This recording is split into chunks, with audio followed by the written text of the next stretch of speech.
I'm getting a lot of pushback on my contention that the judges tend to believe the police because the police don't have skin in the game.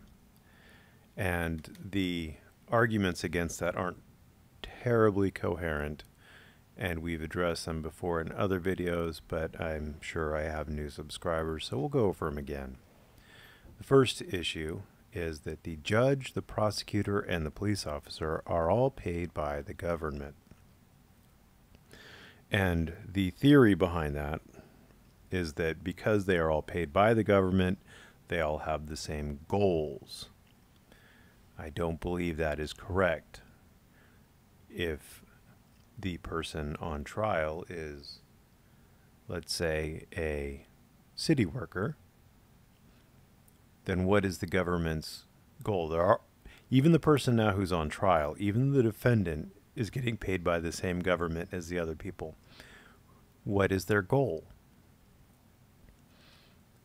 There's no incentive. Prosecutors don't get paid based on the number of convictions they get. Police officers, say what you will about them needing quotas for arrests and things like that. I still think it's metrics that show that they're actually working. But let's assume arguendo that they have quotas for tickets. There is no indication anywhere that they have quotas for the number of convictions based on those tickets. Judges get paid whether the person is convicted or found innocent. The judge's pay is completely and wholly separate from whether or not there are convictions. And the judge isn't always the finder of fact. The finder of fact in more serious crimes, for felonies and things like that, finder of fact is going to be a jury. And juries are just people like you and me. Well, not like me, because lawyers don't get put on juries, but you get the idea.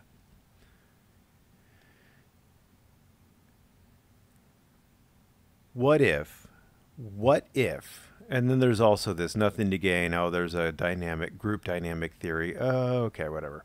All right, what if, riddle me this, Batman.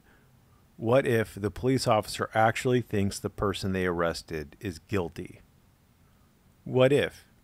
I'm not talking about the exceptions. I'm talking about, generally speaking, do you think that the police tend to arrest and testify against people who they think are actually guilty? Or do you think they tend to arrest and testify against people who are actually innocent? I think if you're being honest, you're going to say that the police tend to believe the person they've arrested is guilty. And the prosecution, of course, I mean, his whole role, his job, his purpose is to try to get a conviction. So obviously he's going to go for that. But now let's look at the judge. Is the judge's purpose to get a conviction? And if his purpose is to get a conviction, why even bother to have the trial in the first place? Why doesn't the judge just simply say, guilty, next, guilty, next, guilty, next? Again, it's people are trying to take small little bits, small little pieces of information out of context and use them to paint a bigger picture, and they'll fill in all the blank parts with their imaginations and their biases. But reality is, if innocent people are getting jailed all the time, if all the people or most of the people who are getting convicted are innocent, then people are going to get pretty irritated with that. And they're going to change things. It's much more likely that the system is working pretty much as intended, that the guilty people tend to get convicted and innocent people tend to get found not guilty. And there are always going to be problems because the system isn't perfect. You will find a corrupt judge. You will find a corrupt prosecutor. You will find a corrupt police officer. Because people are people, and anytime you get people in a system, there will be some level of corruption. Now let's go into traffic court, because people want to talk about traffic court.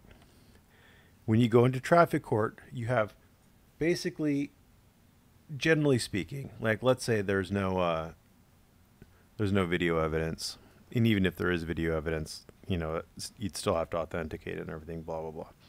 So you tend to have two people giving testimony. You have one person who, if the finder of fact, which in a traffic court would be the judge, if the judge doesn't believe them, they're going to have to pay a fine, maybe a hefty fine. Their insurance rates are going to go up. Maybe they're going to have to go to traffic school. They have a vested interest in the judge believing them. The other person who's testifying has literally nothing to gain. If he goes up there and he says, yeah, I think this person was going 70 miles an hour because I did a bumper check on him, and my speedometer was last checked at this date and it was in this range, and it was 70 miles an hour. It was 70 and a 45.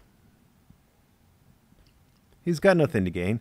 If the person is convicted and has to pay the fine for that speeding ticket, the cop doesn't get any of that. If the person is not convicted, again, the cop doesn't get any of that. There's nothing for the cop to gain. Now, I know Lady Bird was arguing very strongly. She's very passionate. I like passionate people. She's arguing very strongly that what would you prefer? Would you prefer to have the judge go solely on the facts presented by both parties when judging a case? Yes, that's what the judge is doing. Now there's two sets of facts. One set of facts says that the person was going 70 and a 45. The other set of facts says the person was going 45 and a 45. Now both can't be true. So the judge, based on nothing but these two there's no other evidence. The judge has these two pieces of testimony to decide from. Now, how is the judge going to make that determination?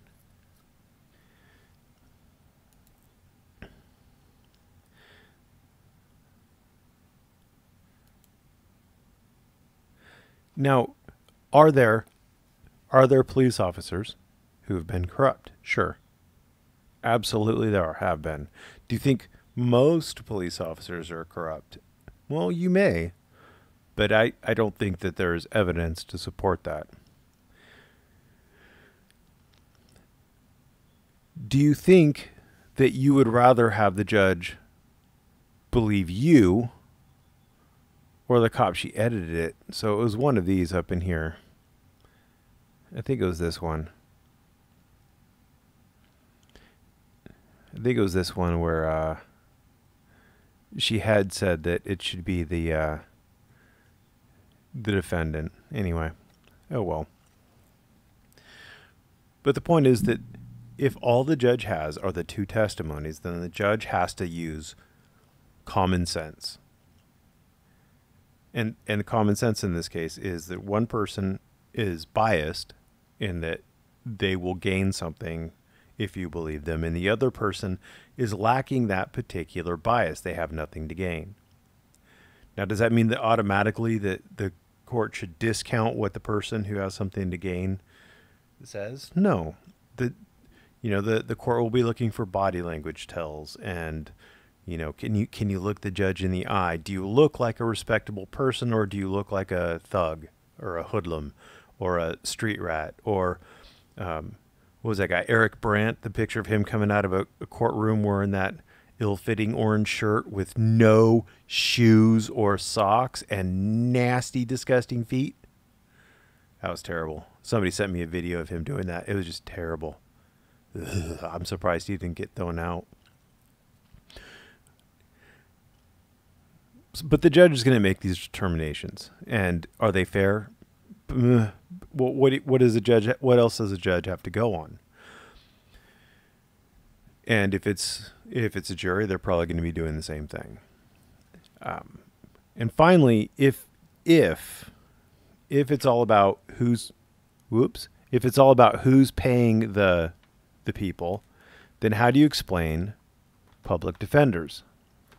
Public defenders are paid by the same government that is paying the prosecutor. Prosecution is paid by the government. Public defenders paid by the government. Same government. So does that mean they're on the same side? Now I know some people are going to say yes, and those same people are pretty ridiculous. Other people who are going to be honest are going to say no, that public defender is doing his best to gain the freedom of the defendant, and the prosecutor is doing his best to gain the conviction. So it doesn't really matter that the same government is paying both of them. And I know there's this huge tendency to humanize the government, to think of the government as a single thinking, believing entity that has a unified goal. It's the government. The government wants to do this. The government wants to do that.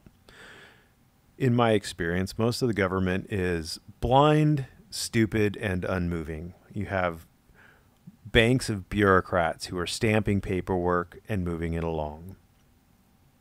Their goal in life is to retire with a fat pension and make as little trouble as possible and do as little work as possible. That's my understanding of most of the government. Most of the government is a bunch of people with conflicting desires and viewpoints. Go to a city council meeting. For the love of God, you'll see small-minded people arguing about silly, pathetic things, and those are the council members. It's ridiculous. And they get to be the council members because nobody with any actual intelligence and insight and knowledge and understanding had the time or desire to step up to such a petty task. Politicians argue all the time. The government is not a single unified entity with a single goal of smashing down the common individual. It is not. Luck Foyer's Institute seems to think that, let's see if we could find Luck Foyer's, one of his inane comments. AT something or the other made a comment. I don't see it here. Anyway, AT made a comment that Mr. Warden is just straight up going to lose his case, and then he's going to blame the system for keeping down the common man. And Luck Foyer said basically, well, if the system wasn't keeping down the common man, then why would we need lawyers? Something along those lines. Well, I guess plumbing is also keeping down the common man because we need plumbers. AC units are keeping down the common man because we need HVAC repairmen. Cars are keeping down the common man because we need mechanics. Isn't all of that crazy? Stupid people making stupid statements that they have little to no understanding of. Anyway, this is enough of a ramble. Thank you for watching, and have a great day.